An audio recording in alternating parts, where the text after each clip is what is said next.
Welcome to F1 for Sports, where passion meets precision. As I'm your host, Ed, diving deep into the plays, players, and stories shaping the game. And in this video, I'm going to be talking about WWE Wrestlepalooza, which is coming up on September 20th. So 10 days from when you're seeing this, could Wrestlepalooza flop? And I think it's three reasons to why I'm saying this and have this feeling that Wrestlepalooza could be in a situation where this pay-per-view ends up flopping. It's the first ever ESPN pay-per-view, and I think that WWE is too focused on outshining AEW because, and I'm going to go to AEW and pull up their card as well because AEW's added some matches to their card, and they obviously moved their time slot because AEW announced the event a few weeks before WWE announced that Wrestlepalooza was taking place around that same time because it was supposed to be Wrestlepalooza come on at 6:30, and All Out comes on at 6, which is also September 20th, but with the announcement of Wrestlepalooza being at 6:30, Tony Khan decided that AEW will host All Out at 3 p.m. Eastern Time. And some of the matches he has on that card is FTR teaming up against Adam Copeland and Christian Cage, a.k.a. Edge and Christian. So that's going to be a big match, one of their biggest tag matches of the year. Mercedes, when they had the one-on-one match for a TBS title against Riho, so that should be cool. The Hurt Syndicate are taking on Ricochet and the Gates of Agony, which has had a great story leading up to it. Toni Storm is defending her Women's World Championship in a fatal four-way featuring Jamie Hayter, Chris Statlander, and Tekla. I think Tekla should win that match. And then Darby Allin and John Moxley are having a coffin match, which should be pretty entertaining, and Darby should get the win. But this is not an AEW predictions video. While Wrestlepalooza, they have Brock Lesnar versus John Cena. They have the Usos versus Braun Breaker and Brunson Reed. They have Io Sky versus Stephanie Valkyrie, which should be happening. I don't know what's going on with Stephanie, but that should be happening. You have AJ Lee and CM Punk taking on Seth Rollins and Becky Lynch. Those are the four matches that I know of that have been announced for Wrestlepalooza, and I think a lot of this card is predicated on them trying to outshine AEW because it's still on the same day, and it's still going to be to a point where do you want to watch? Let's just assume that Wrestlepalooza is from 6:30 to 9, 2.5 hours. Do you want to watch wrestling from 3 to 9? That's still 6 hours of wrestling. So people may still have to choose. Some people may be at work when AEW comes on. Some people work night shifts, so some people might be at work when WWE comes on. So it's still put in a position to where people have to pick and choose between AEW. I don't think that changed. So I think with this, it could be that I do think they're a little too focused on outshining them with having these particular matches because you have John Cena versus Brock Lesnar. Haven't really explained nothing. Obviously, we know the history of John Cena and Brock. John Cena's struggled against Brock Lesnar. He does have one win against him, if I'm not mistaken. But for the most part, Brock Lesnar has dominated against John Cena. In his final run, John Cena wants to get that win back. But John Cena doesn't have a title. Brock had no reason to go after John Cena when Cody was the last one to beat him before he left previously. So obviously he had a deeper history with John Cena, but his feud with Cody, even though it was a non-title feud, Cody got 2 wins in that feud, and he got the last one. So if Brock was going to come back, it would have made more sense for him to go after Cody Rhodes. But Cody Rhodes is off TV, which I'll get into with the next topic I talk about. But you also, and then you save the Women's World Championship match. Instead of letting Stephanie wrestle in France, you push it back to Wrestlepalooza, but you didn't have a Women's World Championship on your last Peacock pay-per-view. If Tiffany didn't defend her title, then you didn't have this match, and you dragged it out. You waited to make this announcement for this match. For what reason? And Tiffany still doesn't have a match on a pay-per-view. This is back-to-back pay-per-views where the WWE Women's World Champion or the Women's Champion doesn't have a title match at a pay-per-view. That's really confusing. Let me not go too deep into that, but let me focus on why WWE is trying to outshine AEW. And I think competition is a good thing. Competition is not bad. Tony Khan shouldn't be afraid of competition. Obviously, WWE is the biggest promotion. They're the most successful. One of, if not the longest tenured. I know New Japan's been around for a minute too, but I think WWE is longer tenured. They still see AEW as competition because the people that actually keep up with AEW, they'll know the signs that they're getting better. Did they have to go to smaller arenas? Yes, but it's worked out to their benefit. The weekly programming has gotten better. Dynamite has been the best weekly TV show of the year, in my opinion. It's been the most consistent. It's featuring Tony Khan lets his champions wrestle on a consistent basis. And then you have Collision, which is picking up. For the most part, the pay-per-views have been really good. So they know that AEW can put on a quality pay-per-view. They know that they have elite talent over there in AEW. So at the end of the day, they want to outshine AEW. They want to be known as the biggest promotion. They don't want to be took over by anybody, so they're gonna let that be known by any means necessary. They had a partnership with TNA. They bought AAA, even though AAA might not be the biggest competition. They're targeting another audience. They're getting more fans in Mexico with them buying AAA. So it's working out to their benefit. So they're going to compete with AEW, whether they want to tell you that or not. That it's direct competition. They might not see it as that. Why is TNA being rumored to move shows to Wednesdays? Because TNA is partnered with WWE, and TNA's partnership with AEW fell out. So it's multiple reasons to what that could lead to. And I don't see TNA being bought by WWE, but I can see this partnership growing and being even better for TNA in the future. I don't think it's going well right now, but I think that could definitely change with a few decisions. So I think WWE wants to outshine AEW as much as they can, because at the end of the day, they got some of their former guys. Even though CM Punk even though he was in WWE before, they got CM Punk from AEW. They got Penta from AEW. Like, even though he was in AAA before, that was the last promotion he worked with. Rusev, they brought him back coming from AEW. The same with Aleister Black. So they're trying, and I'm surprised Aleister Black and Priest wasn't dragged out to be on this card. But they're trying to outshine AEW by putting these big matches together. The Usos return. The Usos are going to reunite in a tag team match on a pay-per-view. Obviously, they took on A-Town Down Under, but they're building this up as their official reunion. It's them finally getting back together, and they're going to have a tag team match at Wrestlepalooza against Braun Breaker and Bronson Reed, which is easily going to be the biggest tag match of their careers. I don't think the tag match-wise, I don't think they've had a bigger match than this. Like, even Braun, when he was tag champions with Baron Corbin in NXT, they didn't have a match. He didn't have a match as big as this going against the Usos, who are a top 5 tag team of all time. So we're going to see what that leads to. But I think a lot of this, how this card is built, is predicated on our biggest stars are going to be on the show, and we're going to outshine AEW. FTR taking on Adam Copeland and Christian Cage. Okay, if you have a top 5 tag team and Edge and Christian on the card, let's put a top 5 tag team on our card in the Usos. It's simple logic. It's not super detailed. You don't got to get super detailed into it, but that's the simple reason. One of the greatest tag teams competing on the AEW show against FTR, and then you got these two younger stars or stars in the making, and Braun and Brunson taking on another top 5 tag team, taking on the Usos. So what could that lead to? Then you got EO, Stephanie, 2 of your biggest international stars on the brand. Now, hopefully Stephanie is good to go. Like I said, you got Brock and Cena. Obviously, it's history there. It seems retirement tour, but Brock coming back to face Cena when Cody was the last one to beat him doesn't make sense. But now that I mentioned that, let me get into my second point, which is there's multiple non-title matches on this card. Cody Rhodes isn't on this card. Cody and Randy Orton and Drew McIntyre are slated for this Friday. They could end in a no contest because I'm hearing rumors of that being a Wrestlepalooza match, but this should be a number 1 contenders match. But the thing with Cody, and congrats on having a baby. There's nothing against that. But if you was going to give, but they knew, WWE, you knew that Brandy was pregnant and having a baby soon. So why don't you get a title back to Cody Rhodes if he can't compete on the first Peacock he didn't compete on the last Peacock pay-per-view, and he's not competing on the first ESPN pay-per-view. So this is back-to-back pay-per-views he's missing as your WWE champion. He's the face. He's supposed to be the face of the company. He's supposed to be quarterback 1, and he's not on these shows. You can't. And it's nothing against Cody, but people are going to turn on him when he's WWE champion and he's not competing on back-to-back pay-per-views. Look at how they turned on Roman when he got to that, when he hit those 1,000 days, when he was in tag team matches. Even when he was here and he was in tag matches, people had a problem with that. So it's not a coincidence that they turned it on Cody. Now, them booing Cody and random segments, that's kind of weird. But I get why the fans are turning on Cody, because it's the same thing as Roman when he was champion. And he hasn't even been champ as long as Roman has, or as many times. Like Roman Reigns, once he had 1,000 days, that's really when he had 1,000 days, and they posted and did a Night of Champions. That's week he had 1,000 days, and he had a tag team match. He didn't even defend his title. So fans are gonna turn on Cody if he's not wrestling on back-to-back pay-per-view events.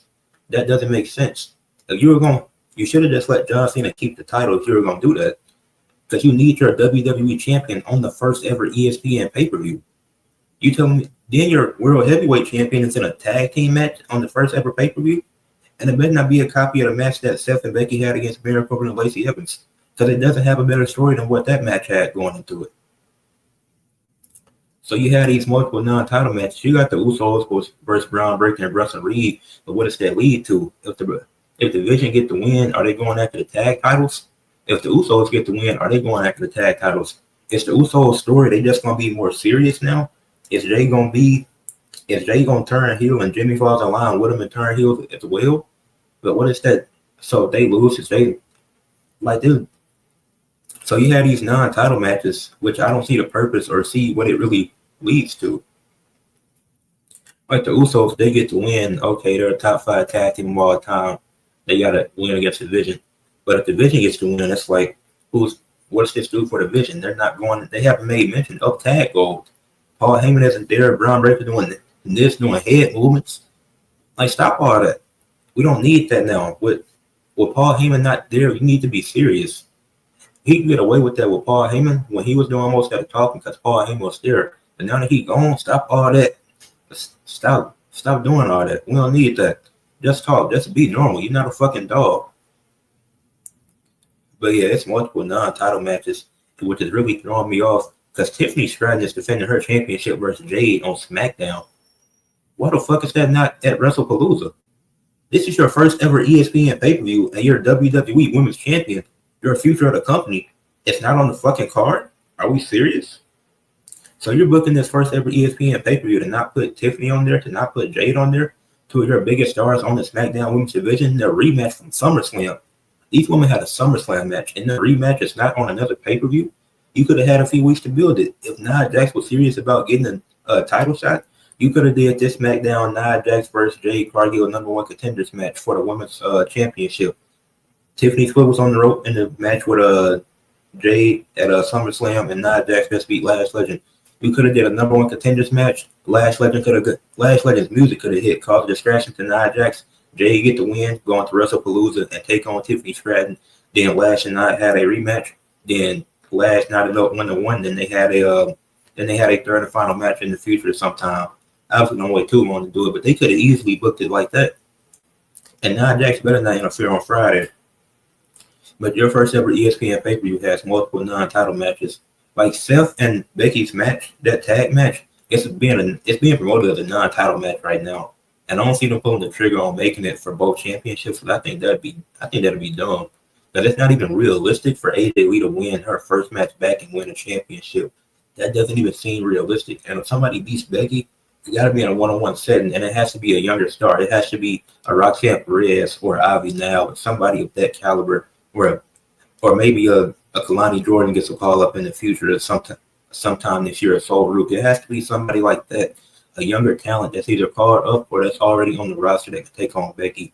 It can't be a AJ Lee, a Nikki Bella, Natalya. It can't be people like that. They can have title matches, which is fine, but they shouldn't be winning those. And I don't see that being a title match. Like I said, John Cena and Brock, like, it's not super hard to figure out the story, but why did Brock come back for John Cena and not for Cody, who got the WWE Championship? If John Cena still had the title, it would have made more sense, but he don't got it now. But yeah, only 4 matches now so far, so ESPN pay-per-views are still going to have 5 matches, which is really weird, because if I'm not mistaken, it's Usos versus Division, which I don't know what that's going to lead to. Stephanie versus Io, that's in the air, which is unfortunate, which I don't know how we got here. Didn't even explain. You cancel a contract signing? How do you cancel a contract signing? You got Brock Lesnar and John Cena, got AJ Lee and CM Punk taking on Seth and what? You got CM Punk and AJ Lee taking on Seth and Becky. So you got 4 matches announced so far. Unless I'm forgetting some, somebody let me know if I did forget some. But that's as far as those matches that's been announced. We'll probably get something else on SmackDown. But to not have your WWE champion or your WWE Women's Champion, who's actually active, I will say that Tiffany Stratton has been on the show. She has been in backstage segments. So you can at least book her to have a championship match. This is your first ever ESPN PLE or pay-per-view. All the singles championships, all the world championships should be on the line.